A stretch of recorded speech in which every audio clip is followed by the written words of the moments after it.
গ্রিসের একটি ছোট্ট দ্বীপের নাম ইকারিয়া দ্বীপ। 254 বর্গ কিলোমিটার এলাকা জুড়ে বিস্তৃত দ্বীপটি, যেখানে মানুষ দীর্ঘ জীবন লাভ করে। এর কারণ দ্বীপের পরিবেশ এবং আবহাওয়া। স্টামাতিস মোরাইতিস নামে এক লোক ক্যান্সার আক্রান্ত হয়ে ইকারিয়া দ্বীপে এসে দীর্ঘদিন বেঁচেছিলেন।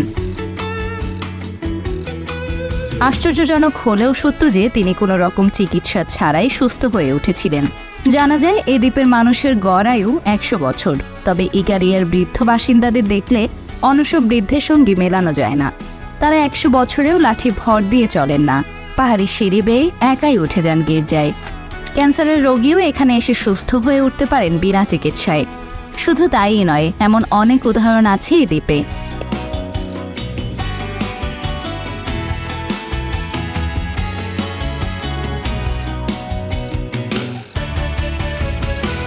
এখানকার বাসিন্দারা এখনও ঘড়ির উপর নির্ভরশীল নন। ব্যবসায়ীরা নিজেদের ইচ্ছে মতো দোকান খোলেন। লাঞ্চে নিমন্ত্রিত অতিথিরা সকাল 10টা বা সন্ধ্যা 6টায় আসেন। এখানে সবাই নিজের ইচ্ছে মতো চলেন, তাতে কারো কোনো সমস্যাও হয় না। টাকা পয়সা নিয়ে কেউ মাথা ঘামান না, তাই ভীষণ চিন্তামুক্ত থাকেন।